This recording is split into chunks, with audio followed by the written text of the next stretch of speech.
Good evening, it's Brian here at Fitzpatrick's Garage, Dublin Road, Kildare. I want to show you this car here, 2019 1.6 diesel Smart Plus. This is a Civic sedan. This particular sedan has actually been part of our own Fitzpatrick's fleet and it's now up for sale at a discounted price. If there's any information you want on the car, please do not hesitate to give me a shout. 086 843 1945. Call, text, WhatsApp, whatever suits, and I will be happy to give you figures on your trade-in, on finance, or any information you want on the car either. These are a really fine looking vehicle. I think actually one of the problems with this car at the moment is people don't realise it exists. The sedan has only been out for a year or so and the awareness is still not out there, because when a lot of people walk into the garage, they're always surprised to see that there's actually a saloon version, and almost everyone that actually looks at it is blown away because it's a really pretty car.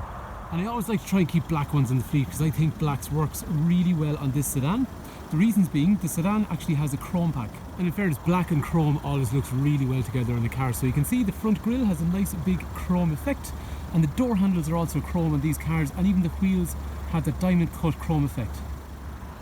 What's also good about the saloon is it's a little bit less aggressive than its hatchback counterpart. There's a lot of people that actually like the hatchback Civic, but they just found it a little bit too radical and aggressive. So this sedan is actually filling the gap nicely for somebody that wants the nice Civic look, but they wanted a little bit more subtle than the hatchback they've seen already.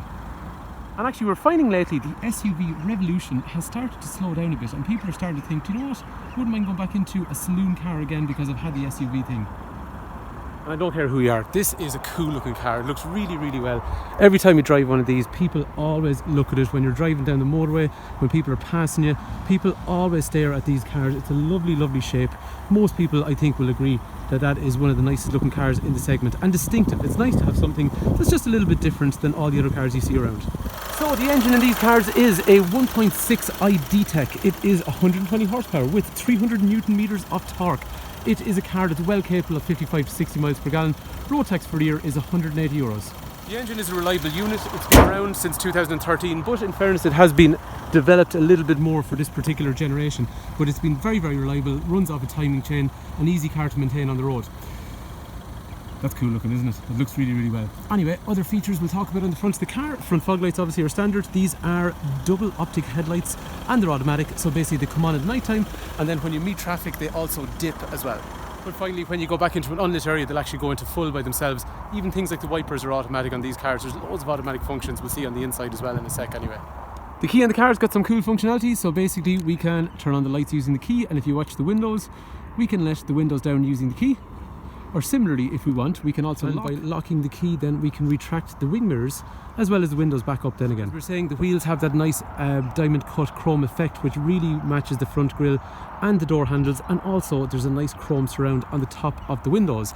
Moving around to the back, because that's what this car is all about compared to its hatchback counterpart, popping the boot reveals a nice big boot, and it is actually bigger than its hatchback sibling overall. Down in through the bottom, if you like, there can be some storage in through there, and after that then you can even drop the seats down forward on both sides, which means, to be fair, you still get the good versatility that you would see in the hatchback. If you have something long and awkward you need to stick in through the back of the car. The rear taillights in these cars are a big C. You can actually see it looks like a C. It's such a distinctive rear end. You will not mistake one of these when you're behind it, and I mean way behind it up the road. You'll always know it's a Civic, especially at night time with those taillights. The wheels, as we were talking about then, are a diamond cut wheel, and they have that nice kind of shiny effect on them overall with the black centre sections, which is very useful for hiding the brake dust. So in terms of how these cars drive, there has been a bit of a gap in the market lately, which was from the Accord. So the Accord was always the big saloon car in Honda. They don't do that anymore. Lots of emissions issues and stuff like that coming into Europe. This is actually filling the gap nicely. This car is 10 mil shorter than the previous Accord model, which went as far as 2015. This is actually a big car. So once you get into the cabin, you have rake reach here on your steering wheel. After that then, it's a nice cabin the way it's kind of shaped. I like the way that goes down along through there. There's lots of buttons that you can use along through here. Gearbox is super sweet in these cars. Acceleration, as we were saying, 300 Newton meters of torque. The infotainment system in through here then is, we'll have a better look at that in a sec, but it's going to be things like your reverse camera and your Android Auto and Apple CarPlay and navigation, all that kind of stuff in through there as well. But there's such a nice car to drive. They sit in the road lovely. It is a 1.6 engine, so it is frugal, and that's the idea of it. But it's good to get up and go on it. You'll see in a sec, first, second, third gear, it flies up through the gears. So let's accelerate up the hill. First gear. gear, second gear,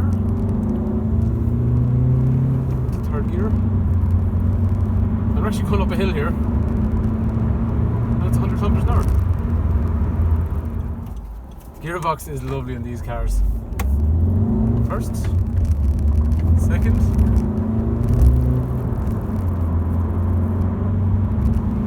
Car sits lovely on the road. So let's see what it's like on the inside of the back. 3 head restraints, 3 3-point safety belts, Isofix over here, Isofix over there, armrest in through the centre, kangaroo pocket storage in through there, and then after that, usual stuff you'd expect, like things like electrics for windows and child lock in through here. But in terms of size overall, so when you sit into the back of one of these cars, I'm 6 foot, and this is how much space I have. Headroom, and then legroom in through there. And when I'm sitting in the car, this is the kind of light and view that I'm going to have all the way around.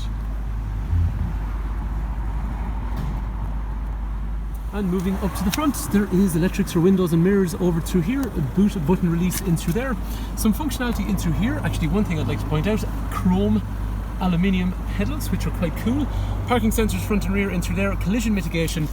Under 32 kilometers an hour, if you don't hit the brakes and you're about to hit back something and the car senses you haven't hit the brakes, it's going to try and stop you from hitting the car in front. We have a lane change warning in through there as well. So what that does is it actually vibrates the steering wheel. If you drift across the right line without using your indicators, it's going to vibrate the steering to annoy you to make sure that you don't do it from now on, and it's basically a good safety feature. But it actually gets better, because it's got another function. So we have the warning down here, but over here we actually have an active button, which is basically picking up the white lines on either side of the road. And what it's trying to do then is, once it does that, it physically manipulates the steering to keep you straight. Lots of passive safety on these Civics. Other things, even like the cruise control, you know, where you can set your speed and you can maintain your speed. This one actually follows the car in front, so when they slow down, you also slow down. That is controlled from the steering wheel over here, just using this function in through here, and then you can say how far you want to stay behind the car in front. Over here then we have our fuel gauge with light controls. As we said, the lights were automatic already. Temperature gauge in over through here, and then big revolution counter in through the center, which is a digital readout. And over here then we have our trip computer for things like average speed, fuel efficiency, navigation information, speed sign recognition, safety belts being worn, audio information, mobile information, and even up here it's always going to tell you the speed signs. So it's going to tell you if you're in a 60, 80, 100 km/h zone, but it's even going to tell you if you're in a non-overtaking position. Just recognize the road signs when it drives past them. Very cool. So when you're sitting in the car, this is exactly the view you have. We talked about the steering wheel controls on both sides. We talked about the automatic lights and wipers. After that then we have the big screen over here through the center, which is going to be, first of all, your reverse camera with different settings and also dynamic guidelines. So it just means as we turn the steering wheel, it changes shape to tell you what your trajectory is. In through here overall then, navigation, which is Garmin, audio, phone information, smartphone connection, Android Auto, Apple CarPlay. Basically it's taking all the information. It's going to actually look for my phone even though it's in my hand, but it takes all the information that's on your phone, puts it up there, and you can use Spotify and all the apps that are, well, not all the apps, a lot of the apps that are on your phone. After that then, in through here we have our climate functions, which means dual zone climate, so different temperatures on each side of the car. The infotainment system, obviously you can Bluetooth music as well, and there's 2 USB points in the car also. Moving down through the centre then, we have this sweet gearbox. We saw, don't take my word for it, that is one of the nicest gearbox. Do a bit of Google research actually. Everyone that drives a Honda Civic says the gearbox is savage. Storage in through here with a drinks holder, and that is pretty much it. As we saw, the steering wheel is obviously adjustable, seat is adjustable, and then I've got lumbar support if I want to harden up the lumbar area of my lower back. So that is our 2019 Civic Sedan Turbo Diesel Smart Plus. This car is for sale at a discounted price. We are Fitzpatrick's Garage, Dublin Road, Kildare, in operation for almost 70 years, family-run business. Brian is my name, 086-843-1945. If you want information on this car, if you want information on your trade-in, if you want information on finance, call, text, WhatsApp, whatever suits. Hopefully this car is of interest. It's a really nice one, and hopefully I can help. Do not hesitate to give it a shout. Thanks for taking time to watch.